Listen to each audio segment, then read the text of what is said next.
नमस्कार, मैं हूं विनय सिंह। आपका बहुत बहुत स्वागत है। अब से कुछ देर पहले ही मंत्री आलमगीर आलम का भी एक नया बयान आ गया। मंत्री आलमगीर आलम ने जेपीएससी मामले पर आज बोलते हुए कहा कि जिसे आप लोग हाय तौबा मचा रहे हैं, जिस मुद्दे को लेकर स्टूडेंट इतना बवाल कर रहे हैं, उन्हें समझना चाहिए कि लातेहार, लोहरदगा और साहिबगंज के सेंटर पर कुछ भी गलत नहीं हुआ है। महज ये संजोग भी हो सकता है। क्या संजोग के रूप में कुछ बच्चे एक साथ सीरियल वाइज तरीके से पास नहीं कर सकते हैं? आलमगीर आलम के इस बयान के बाद जाहिर सी चीज़ है कि स्टूडेंट काफ़ी नाराज़ हो गए हैं। स्टूडेंट का मानना है कि मंत्री जी को इस प्रकार का बयान नहीं देना चाहिए था। जेपीएससी से तो स्टूडेंट ये उम्मीद लगा के बैठे थे कि वो जांच करेगी और जांच करके कुछ रिजल्ट सामने ले आएगी, लेकिन जांच तो दूर की बात, देर शाम को आज शेड्यूल जारी किया गया। जेपीएससी ने ये बताया कि वो मेंस के फॉर्म भरवा रही है। इसके लिए 16 नवंबर से लेकर 15 दिसंबर का डेट दे दिया गया। इसके बाद थोड़ी देर के बाद मंत्री आलमगीर आलम का भी बयान आ गया। उन्होंने ये कह दिया कि ये महज संजोग है।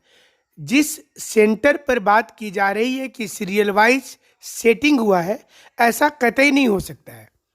हो सकता है कि लातेहार, साहेबगंज और लोहरदगा सहित दूसरे जिले में जहां भी सेंटर पर एक साथ रोल नंबर देखने को मिल रहे हैं, ये सारे लोग मेहनत करके पास किए होंगे।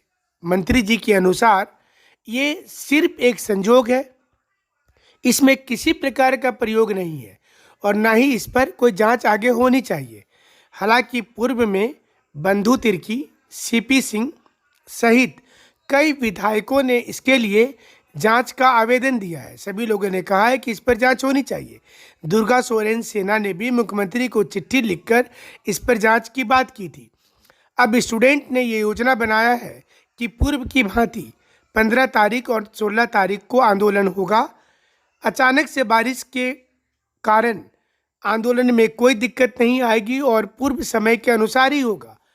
मंत्री जी को बताया जाएगा कि ये एक प्रकार की सेटिंग हुई थी, किसी भी रूप में इसको संजोग नहीं कहा जा सकता है।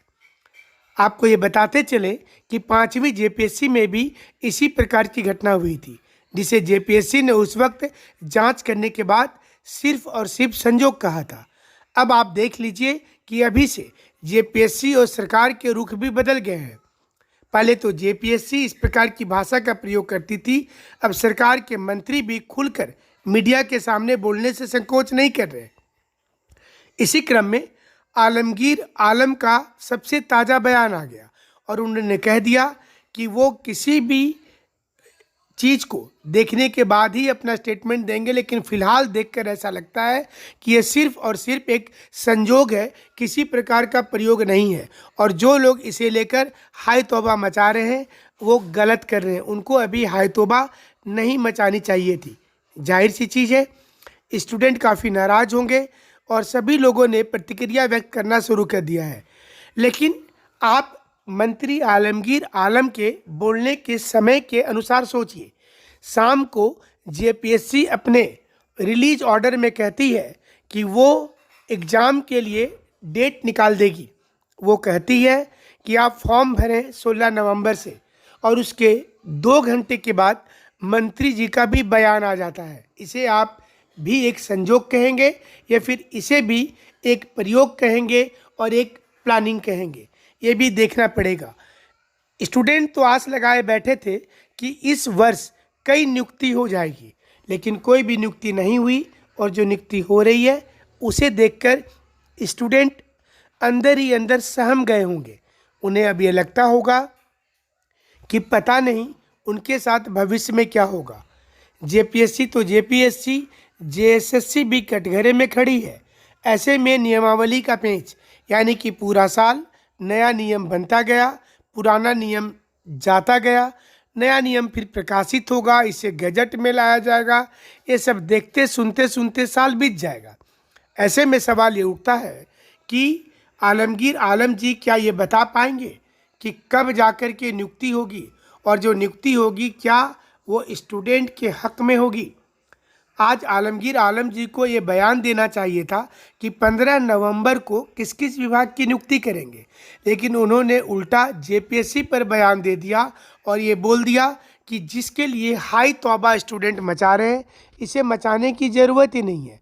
स्टूडेंट की इसमें सरासर गलती है, उनको सड़क पर आकर आंदोलन नहीं करना चाहिए, बल्कि उनको ये समझना चाहिए कि सारे जीनियस बच्चे एक साथ एक रूम में बैठ गए और वो परीक्षा में सफल हो गए।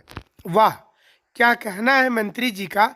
और इतना आसान सा तर्क लगता है कि हर स्टूडेंट भी इतनी आसान तरीके से मान ही लेंगे। यही कारण है कि झारखंड के स्टूडेंट 15 तारीख के आंदोलन पर अडिग है। 15 और 16 को वो आंदोलन करेंगे। आप इसी प्रकार से हमारे साथ जुड़े रहिएगा। हम आपको विश्लेषण करके बताते रहेंगे कौन सी सच वाली खबर है और कौन सी झूठ। हमारे साथ जुड़ने के लिए शुक्रिया, धन्यवाद।